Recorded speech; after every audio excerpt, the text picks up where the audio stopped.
Now, the pole of innovation among the millions of talented young Nigerians is still a source of attraction for global investors, especially in the technology space. Now, some of these investors under the umbrella of the Japanese SG Grow are in the country for the pitch to win competition that places thousands of US dollars on the table.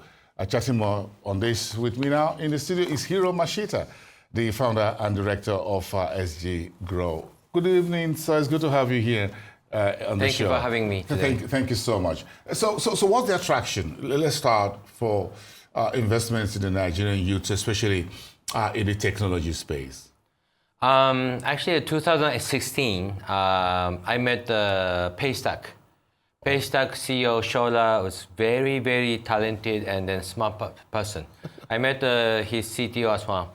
And then I suddenly say, hey, I'll write a check right now. And actually, not met. Actually, the email conversation first, and I met the physically the CTO in Silicon Valley, for example. Then Shola CEO was so shocked. Oh my God, my image of Japanese guy is quite slow. But I was the first writing check guy, right? So then since then, I became a fan of the Nigeria, because Nigeria, the big country, huge population, but the seventh biggest internet population. And I used to do a lot of investment in China and the US and Japan, most likely a mobile internet space. So I strongly believe that the mobile internet space, if there are more mobile internet users there, leapfrogging is quite achievable as soon as possible.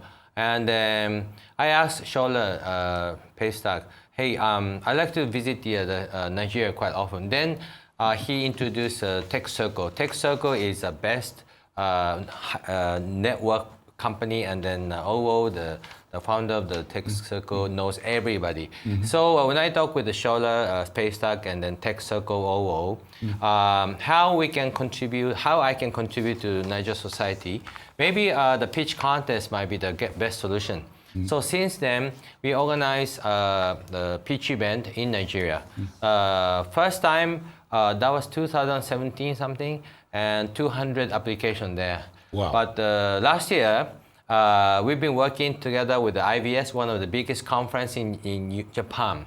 Then, okay, we give you the money award along with the visit to Japan. Okay. Then last year, suddenly, average application, we got like a 200, 300, 400. But last year, jumped up to the 1,200 application. Oh my God. Wow. So we spent a lot of time to check and then made a finalist 15.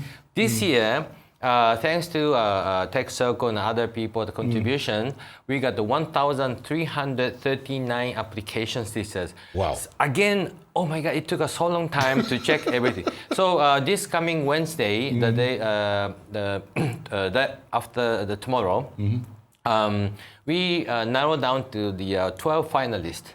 Oh. Tomorrow we're gonna do boot camp. We're gonna do some sort of the advisory session to the all pitch event participants.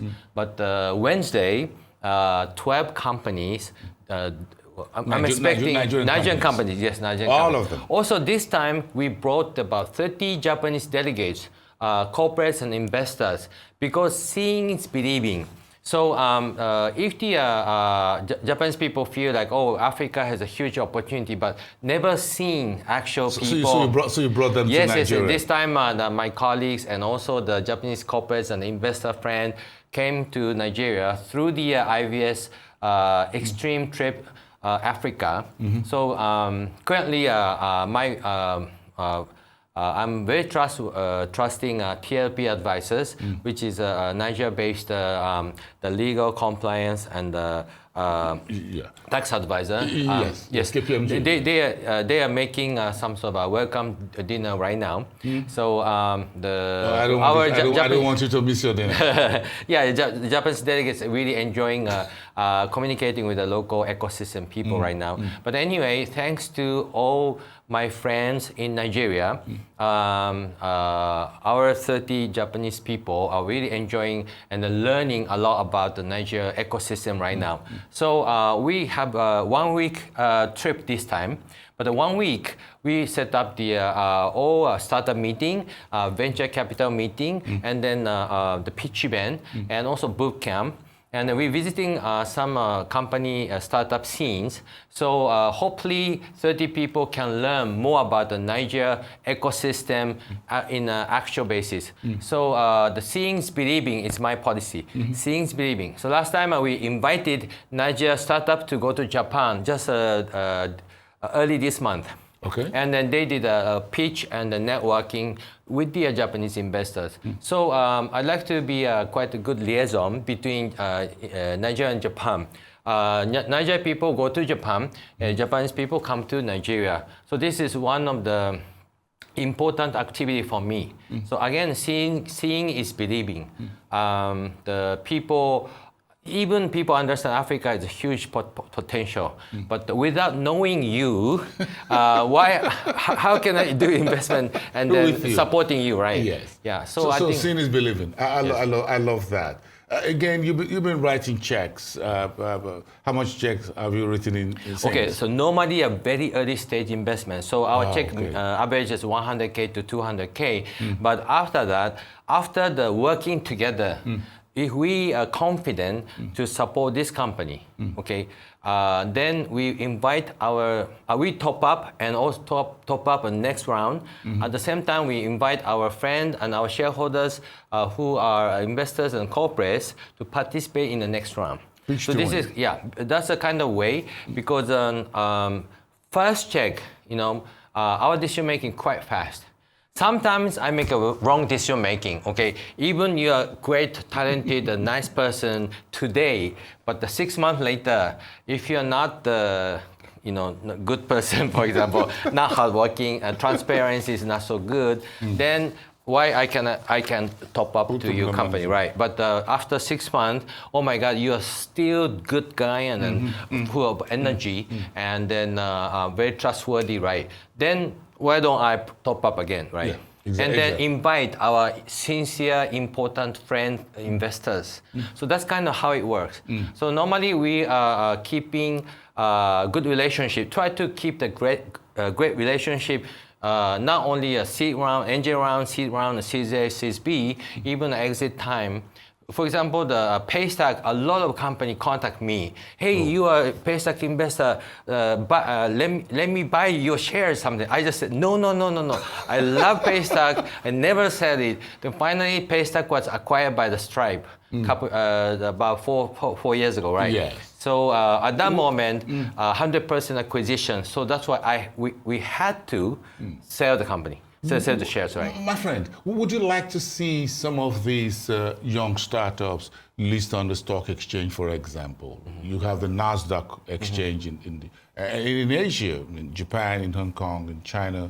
You've got startups that are listed on their exchanges. Is that part of the plan sometime down the line you would want to see? Actually, the size, scale, and then speed of the growth. If the company qualify such issues like a speed, size, and then scale, right? Then we sometimes recommend them to go to IPO in NASDAQ. Oh, yeah, because this country is like a USD ecosystem country, right? And also the strong relationship with US as well. So I think if the company show enough speed and then scale, we recommend go to IPO in US. But sometimes some companies say, oh, there's some acquisition opportunity. I'd like to sell company. And final decision making should be done by a CEO and the founders. Anyway, I should respect their decision making. So I feel sometimes like, oh, if you keep doing a business more than next 3 years or something, maybe you have opportunity to go IPO. But why you sell it, right? Sometimes I ask a question like that. But when I get to some reasonable reasons from founders. Oh, okay, just sell the company. That's totally fine. Thank you so much for giving us good return. Yes. As long as because we are private sector, Yes. as long as we can get a good return, Yes. that return money can go to the other investor. Other investor feel like, oh, Nigeria is a great country. Let's go more investment, right? Yes. This is a good circle of the the investment, right? Yeah. So this is kind of, we call it good ecosystem. Look, my friend, you've got 1,300 applicants and you're giving money to 12. You got to write more 1,000 checks. Bring 1,000 checks next time you're coming. Sorry, I only completed 20 investment in Nigeria. Yeah, I try my best to go to the 1,000. Thank you so much for your advice. Thank you so much. It's good. We appreciate what you're doing and opening up trade and investment windows between Nigeria and Japan, especially around the technology space, especially for young Nigerians who using talents and reaching, you're opening up the global space for them. And that's quite a whole lot of distance to cover, to open up both countries, to know each other, and to do a whole lot more business and bring in Japanese investors. At least 30 of them are in Nigeria right now as we speak for this week. And that is quite big on the ground. Thank you so much. It's good to have you. Thank you so much for inviting me. Wish you all the Thank you. best. Thank you.